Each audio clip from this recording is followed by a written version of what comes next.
Olá, tá começando o Cinema 11. No programa de hoje, a gente vai falar sobre um dos mais importantes diretores da história da sétima arte e um dos maiores no início da cinematografia. Ele começou a dirigir filmes em 1908 e em poucos anos tinha realizado mais de 400 trabalhos. Ele é David Griffith.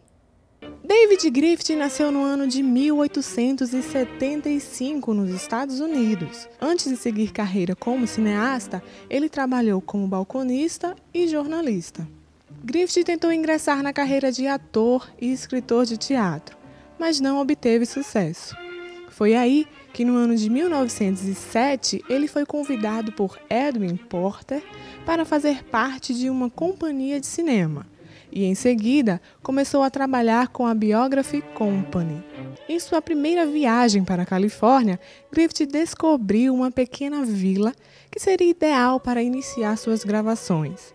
Esse lugar, até então desconhecido pelos cineastas, era chamado de Hollywood. Griffith foi o primeiro produtor a filmar na famosa capital do cinema.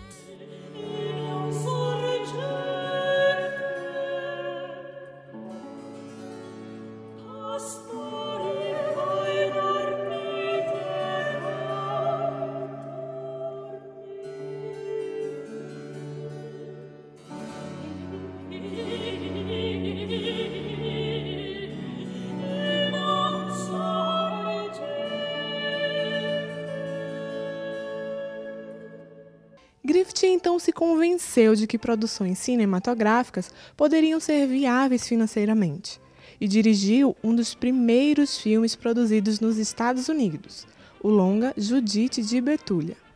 Por causa do alto orçamento do filme, que custou cerca de $30 mil, Griffith e a Biography Company romperam e ele montou sua própria empresa, a David Griffith Corporation.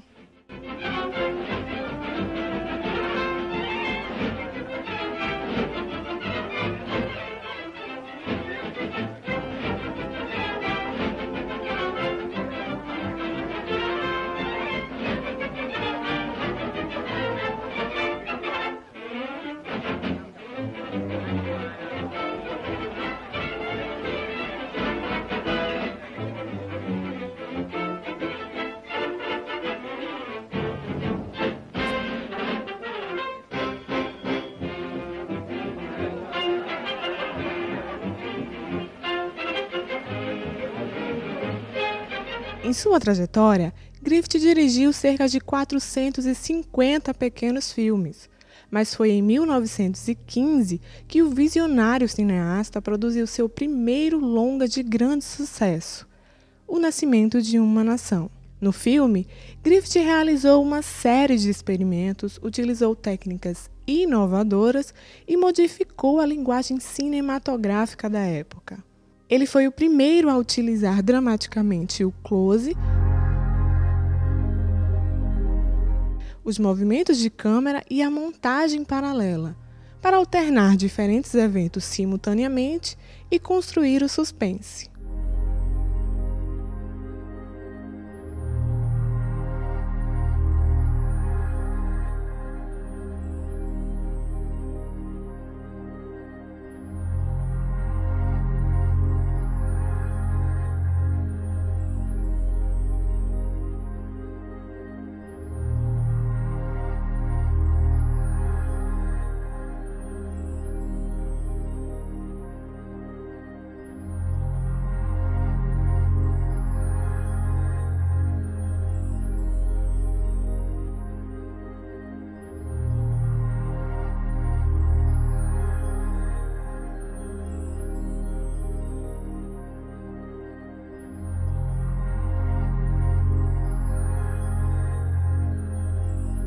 No ano seguinte, em 1916, Griffith produziu o longa Intolerância, uma ousada experiência de montagem de histórias paralelas.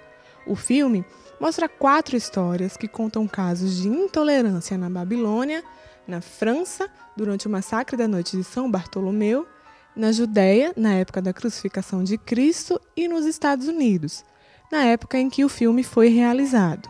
O investimento total para a produção deste longa foi de mais ou menos 2 milhões de dólares, e ele ainda hoje é considerado um dos maiores clássicos do cinema mudo.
David Griffith só começou a produzir filmes com áudio no ano de 1930, com o longa Abraham Lincoln.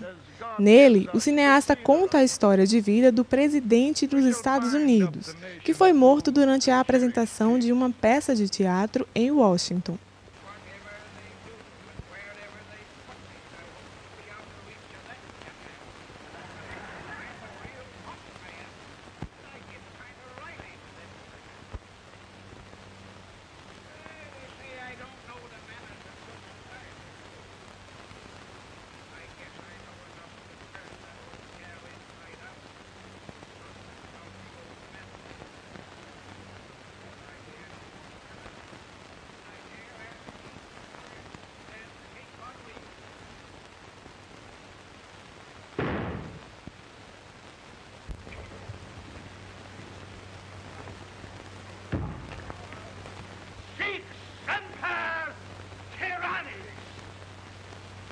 Griffith é considerado por muitos como o primeiro grande cineasta internacional.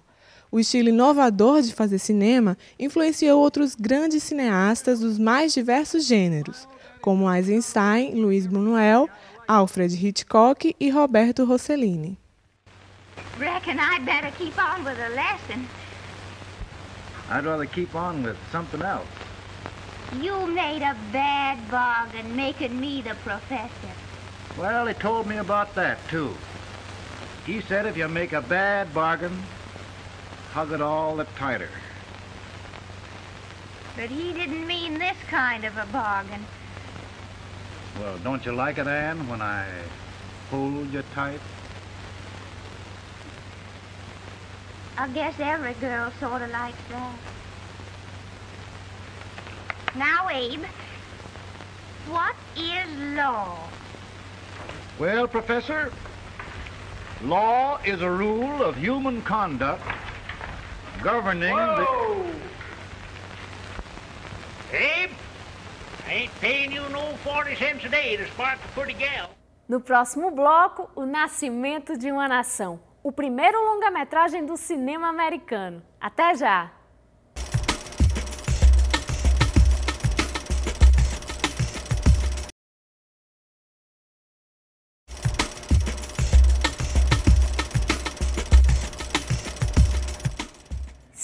Estamos de volta, agora para falar sobre O Nascimento de uma Nação, filme que forneceu a base para o surgimento da indústria cinematográfica de Hollywood. Tecnicamente perfeito para os padrões da época e extremamente criticado por conta do conteúdo notoriamente racista do roteiro, o controverso filme O Nascimento de uma Nação, de David Griffith, é considerado uma aula de como fazer cinema. Griffith foi o primeiro cineasta a reunir diversas maneiras de filmar, buscando agilidade e dando um ritmo mais acelerado à narrativa, seja com grandes planos abertos de cavalgadas, retratadas em travelling, recurso usado quando existe o deslocamento da câmera no espaço, como nesta cena,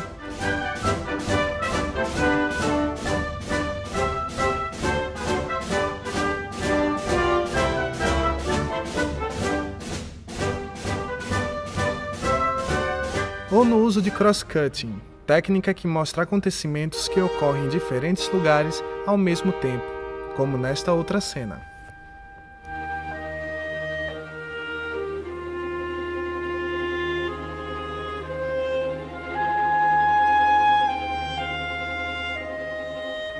O longa faz um recorte histórico contando a saga das famílias Cameron e Stoneman durante o período da Guerra Civil dos Estados Unidos, até a restauração do país após o conflito. Em uma espécie de Romeu e Julieta, Ben Cameron e Elsie Stoneman lutam para ficar juntos, mas sofrem com a presença do vilão Lynch, e aí começam os festivais de ideias racistas.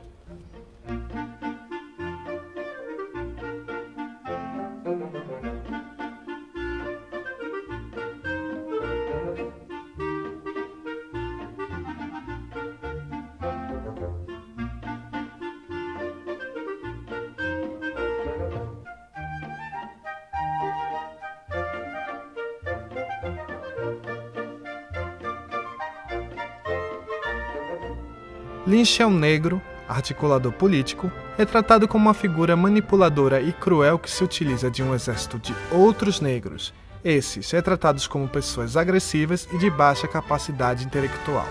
Com isso, Lynch pretende ganhar poder político e de quebra o coração da bela Elsie. E como o bom mocinho que é, Ben Cameron não pode deixar isso acontecer.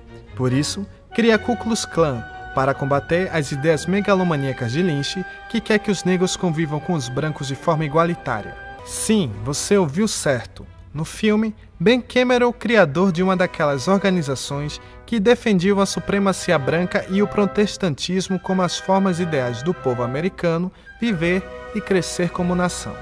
E sim, Lynch é o vilão por querer que negros e brancos convivessem de igual para igual. E só por título de curiosidade, Lynch é interpretado por George Sigman, ator branco que teve o seu rosto pintado de preto para interpretar o bandido da história.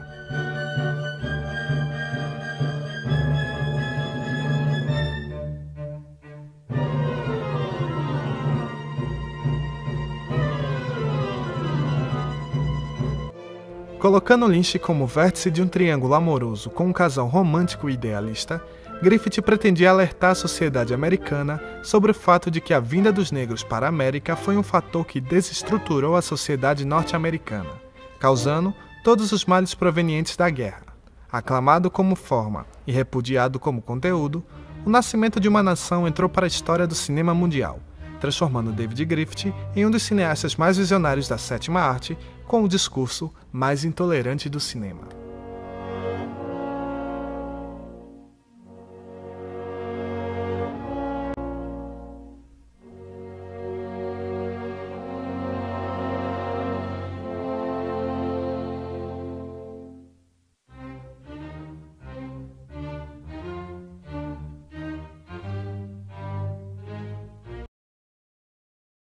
Daqui a pouco, o cineasta pernambucano Osman Godoy comenta a obra de David Griffith. Até já!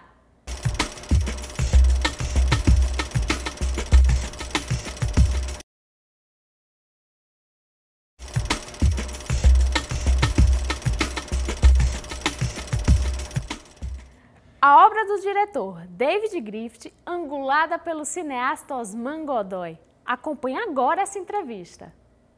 O Griffith, ele começou jornalista, até vendendo livros ou tentando teatro e, vamos dizer assim, não teve sucesso nenhum, mas ele conseguiu ver o cinema, o que estava surgindo nessa época. Depois desses insucessos que ele tem como vendedor de livros e tudo mais, ele procura Edwin Porter e oferece um roteiro para ele, para ver se ele podia filmar. Eles não aceitam esse roteiro, mas coloca ele num pequeno filme que ele estava acabando de produzir. E esse filme chama-se Resgate do Ninho da Águia, que foi um filme que foi exibido no mundo inteiro, inclusive na minha Paraíba, lá dos anos 1948, e não sei se o dono do cinema teve conhecimento disso. Eu sei que eu vi, quando eu tinha 8 anos, a exibição desse filme, que o Griffith aparece como ator. Foi talvez o primeiro e último filme que ele aparece como ator.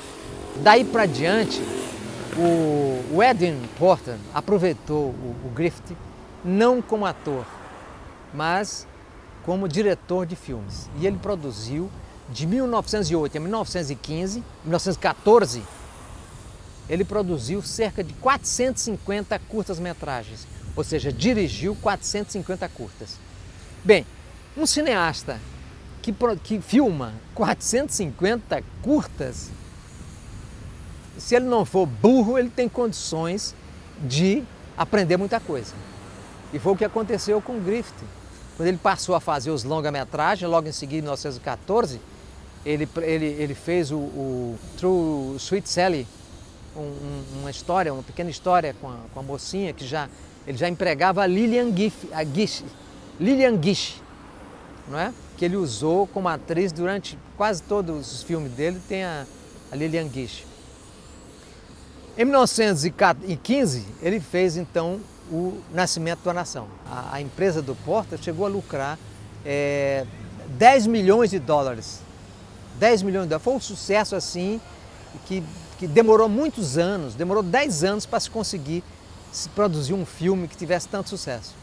Bem, esse filme ele é brilhante, vamos dizer assim, e faz parte da grande cinematografia mundial, mas pecou muito pelo conteúdo, porque o conteúdo vamos dizer assim, radicalmente racista. Suscitou muito combate, ele foi perseguido, inclusive, foi processado por conta disso, por esse racismo. Alguns estados não exibiram esses filmes, o filme dele, proibiram a exibição do filme. Ele pagou seus pecados em função da crítica, não é? Mas ele pôde, aliás, por conta até disso mesmo, dessas pressões que ele sofreu, no filme seguinte ele persegue um tema que é exatamente para se livrar disso, né, do filme anterior, que chama-se Intolerância. Esse filme Intolerância também é muito famoso, apesar de não ter o mesmo sucesso do filme anterior, mas ele mostra 4 histórias da intolerância através dos tempos, né? De como a humanidade é intolerante. Logo depois de Intolerância, ele fez amizade com o Charles Chaplin, com a Mary Pickford, que era uma atriz, e com o Douglas Fairbanks, que depois se casou com a Mary Pickford. E eles fizeram então a criação de uma empresa que facilitaria muito o trabalho da distribuição de seus filmes, chamava-se a United Artists. Então, em função da United Artists, ele produziu uma série de filmes, vamos dizer assim, de longa-metragens, que foram bons filmes, mas nunca alcançaram o sucesso do Nascimento da Nação. Inovações na gramática cinematográfica e algumas controvérsias. Osman Godoy fala sobre David Griffith, agora com imagens. O Griffith é considerado, vamos dizer assim, por alguns, o inventor da linguagem cinematográfica, mas isso aí é um exagero, no meu ponto de vista.